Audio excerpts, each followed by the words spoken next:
Welcome back everyone to my channel. If you guys do not know who I am, hi. Hello, my name is Esme and I like to yap about books. And so I thought, you know what? Why not yap about all of the books that I loved in 2024? Now, I did not get this idea originally. I want to give credit to Jade Kylie Liu. Hopefully I'm saying that correctly, but this is their channel if you guys want to go and check them out. But I saw this idea of how they did it about dark romance, and I'm still kind of new to dark romance, so it's like I couldn't do that specific, but I did my own type of variation where I'm gonna tell you guys all about the books, like my fave books of the year, and I split them up by month. But now let me not stall any longer and let's get right into the video.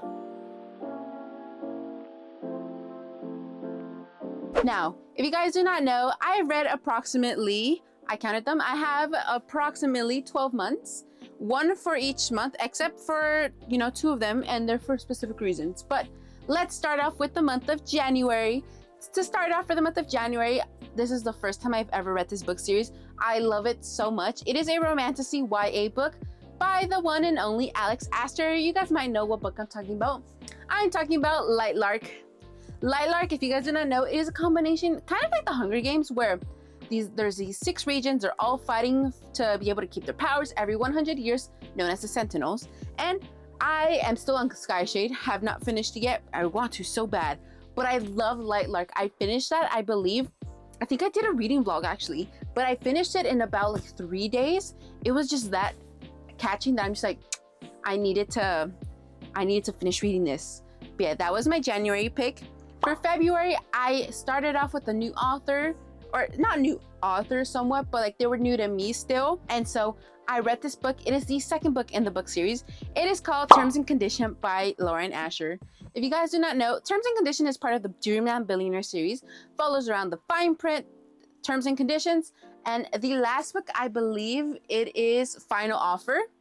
I specifically like the second book, which deals with a marriage of convenience / billionaire boss. It follows around Declan, who, as part of his will, has to get married to be able to inherit the company and inherit his millions. And who else has a better job than his assistant, Isla? Hopefully I'm saying her name correctly. Follows her sister Isla. I love the book so much. Like, it had me kicking my feet and everything. I was like, happy. Alrighty, the third book that I have is Love Theoretically by Ali Hazelwood. This was around the time where I was gonna give Ali Hazelwood another chance because I had read her book. I read her book Love on the Brain, and Love on the Brain has not been. I've been soft DNFing it for the past few months. That's one, Love on the Brain, and the other one, Love Hypothesis. I think that's what it's called. I have been DNFing that book. There was a spider in my room, so I had to quickly, catch it, release it. So where was I at? Right. Love Theoretically by Ali Hazelwood. This is when I was like, you know what? I'm gonna give her books one more chance. If I don't like the book, unfortunately, I'm gonna have to DNF the author, but it didn't come down to it because I loved Love Theoretically. If you guys do not know, this follows around I believe she's an theoretical physicist. I think that's what she is. It's either theoretical physicist or experimental physicist. All I know is it has to do with physicists, and she's going for her PhD. Her name, I believe, she is competing for like this position at this company, I believe. And apparently it's going against an experimental physicist by the name of Jack, who she personally has a lot of beef with. Kind of her, but kind of also like inherited beef from her professor. That's how I like to say it. It's very like, if there was a communication, there was no communication between the boss and Jack, like zero communication. So Elsie inherited it. But I really love the science aspect about it, because like I really love science, and I've started learning more about theoretical physicists, not gonna lie. I learned it from the Big Bang Theory, so I don't know if it's really that accurate, but I really love this book and I would greatly recommend you guys to read it. Moving on to the month of April. I didn't read any books in April, so I didn't mark it down, unfortunately. But moving on to May, I started this book for the first time. I got it sent to me actually in a wish list, and I was like, you know what? I'm gonna give it a shot. I made it my book of the month in my book club in my Discord, and I love this book so much. Mwah, chef's kiss. Like, I didn't think I was gonna like Greek mythology a lot, but then I read this book and I was like, oh my god, the fact that it's maybe not, it's based off of could be based off a true story, just saying, but It is The Song of Achilles by Madeline Miller. I love that book so much. Follows around a character who goes by the name of, I think his name was Perseus, if I remember. Priscillus, hold up, let me get the book. So, The Song of Achilles is a retelling of the Trojan War as told from the perspective of Patroclus. And honestly, oh my god. I'm sorry. I know I'm gonna be kicking a lot, just saying I should probably keep count, but I love The Song of Achilles a lot because it's I think it's a sapphic romance. Is that what it's called? It's an LGBTQ romance book. But hear me out before you click off. The Song of Achilles follows around Patroclus, who is, still kind of like trying to figure out where his place is set in the world. And so after something happens, he finally gets sent off and he finds his place in the world. And he becomes best friends with Achilles, and that's all I'm gonna say. But just guys, read the book if you haven't. I know I recommend a few book talk books, but this is one of those book talk books that I would greatly recommend you guys read it because it's just that greatly wonderful, like chef's kiss. Like, I love them so much. All right, moving on to the month of June. I also didn't read any books in the month of June, unfortunately. Or like, I read books in June, but I didn't have any favorites in the month of June. I will say though, in the month of June, it was finals week, so I didn't have time to read some books, and then B, I was reading books that I was just like, you know what, I kind of don't like this book, and like if I keep on reading it, I'm gonna get burnt out.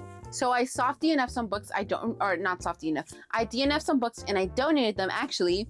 So for the month of June, we don't have anything. In July, we have Belladonna by Adeline Grace, which I actually have at my disposal right here.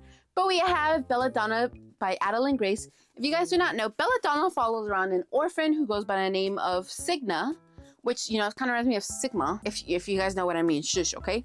But it follows around this character who goes by the name of Signa, and she is sent off with her last remaining family, who goes by the name of the Thorpes, I believe that's what they're called.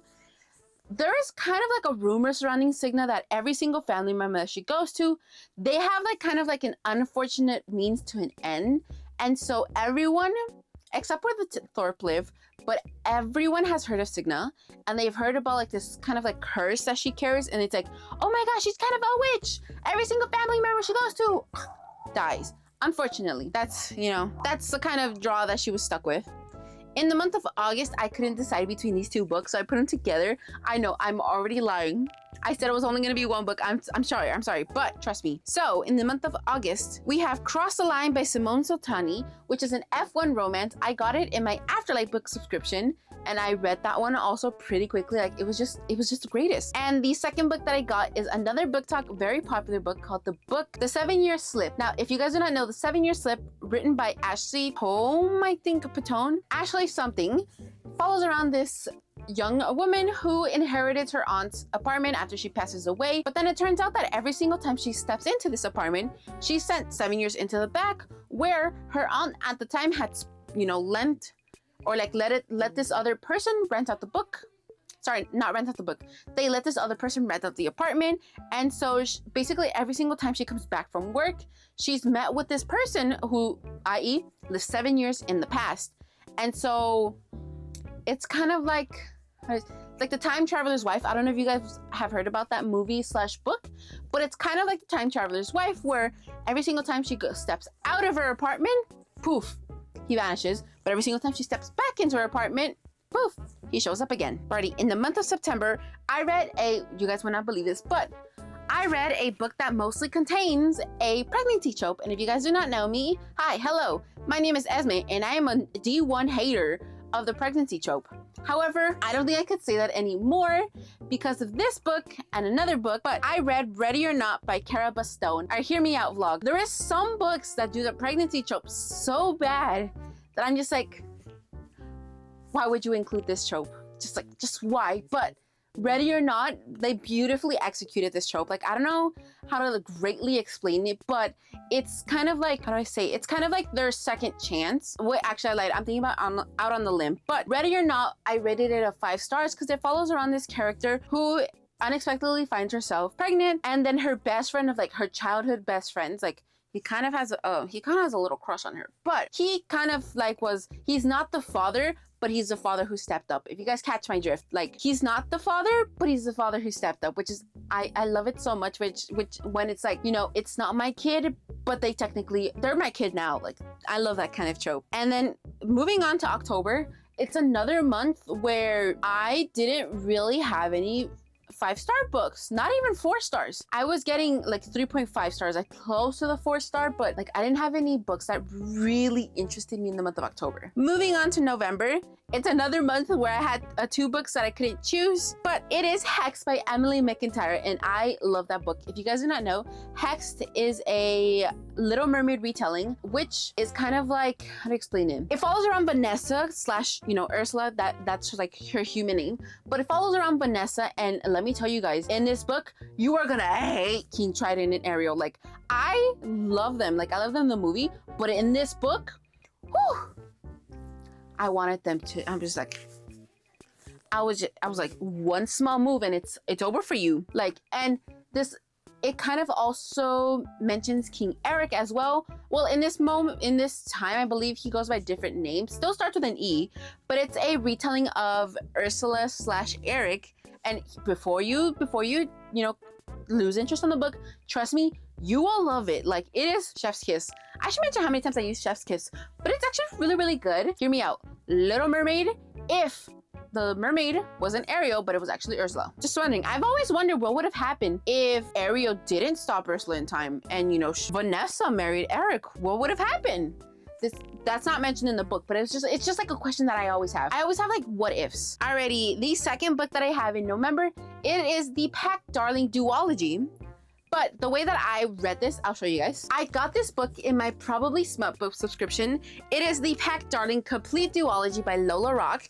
And if you guys can't tell, I annotated the frick out of this book. The reason that I loved it so much was because I didn't have to wait for like a second book to arrive, since, you know, they were together. So when the plot line happened in the first book, I could quickly move on to the second book, which is why I have them both at 5 stars. But I technically have the book, like Pack Darling, I have it together because this, it makes it seem like it's one book. And chat and vlog, I finished this in 2 days. Like, I hadn't finished a book in 2 days in like a long time, like maybe 3-4 days, sometimes like a week, but I've never finished a book in 2 days in a long time. And I just love this book. It is a why choose romance, alpha slash omega. So if that is not your kind of cup of tea, then maybe don't read this book. I'm just saying, all of these books that I'm giving you are very much hypotheticals. Like, if you would want to, and if you trust my opinion, go ahead and read this book. My opinion, this might be a controversial take, but I don't like Icebreaker. But that is up to my taste. I'm not gonna mention to others like, hey, don't buy Icebreaker, like it is blah, blah, blah, blah, blah. I mention it as like, Icebreakers wasn't my cup of tea, but it could be your cup of tea, which is the same thing as Pack Darling. Like, I know some people don't really like alpha slash omega, and they may not like white shoes, so it's like, take this like recommendation kind of like with a grain of salt. If you would like to read it, I would greatly recommend it to you guys. Like, it is one of my 5 stars, just saying. But it follows around this character who goes by the name of Lila, who her last name is Darling. If there's any members in society who go by the last name Darling, they're kind of basically orphans. And so the company slash like ruling world of the school is in charge of like their placements. And so Lila's actually been concealing her scent, is kind of like what it's called. She's been concealing her scent. And so the school's kind of like, they got fed up and they're like, you're gonna have to go dance and attract an alpha male, or we're gonna put you into servitude. And honestly, she kind of was like, honestly, I wouldn't care. I'm just gonna dance because I want to, but like, if I don't attract an alpha pack, I wouldn't be mad. Alrighty, so we are in the last month, December, which is my favorite month. It's actually a combination of a dark romance and a romance, like a cowboy romance. So to start off, the book that I mentioned to you guys earlier, it is also a pregnancy trope. It is Reckless by Elsie Silver. For some reason this whole month, I've been in Elsie Silver mood. So I started reading Reckless because I was like, I got tired. I was like, I need to pull through Heartless, but I'm just like, I kind of don't want to read Heartless. And so I skipped over Heartless, moved on to Reckless, and chef's kiss. Like, I loved it so much. Like, I loved Winter and Theo's chemistry and the fact that they were able to grow up alongside trying to take care of like, what am I gonna do to benefit my daughter, you know? Like, that's kind of like what the book is about, and I loved it so much.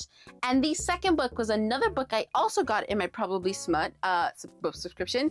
It is Lights Out by Vanessa Allen, which I feel like greatly circulated through it's been greatly circulating to Book Talk, and honestly, well deserved. I would recommend you listen to the audiobook. Like, you can read it, but like listen to it at the same time. Like, trust me, you will love it that much. Like, the author is giving very much like golden retriever, kind of like grumpy ex Sunshine, because like she's kind of like grumpy-ish, and then he's like very much a golden retriever, like bounce, bounce, bounce, bounce, bounce, like bounce, like give me attention, I'll do this, I'll do that, like love me, please. But you know, he also kind of like has like a deep dark secret. She also does too. One of like the premises of the book is basically stalker, I forgot, but it's kind of like a line where it's kind of like, how badly unhinged can one be? But already, those were the top 12 books that I had in the month of 2024. Let me know down below what were some of your books that you know you greatly enjoyed this month. And honestly, I'd love to hear all of your book recommendations and or book theories for 2025. Like, what book do you think is gonna be your fave in 2025? But already, let me not keep you guys any longer, and I will see you guys again in the next video. Bye, book besties. Everyone's lining up to see her. There must be something that it features. You'll find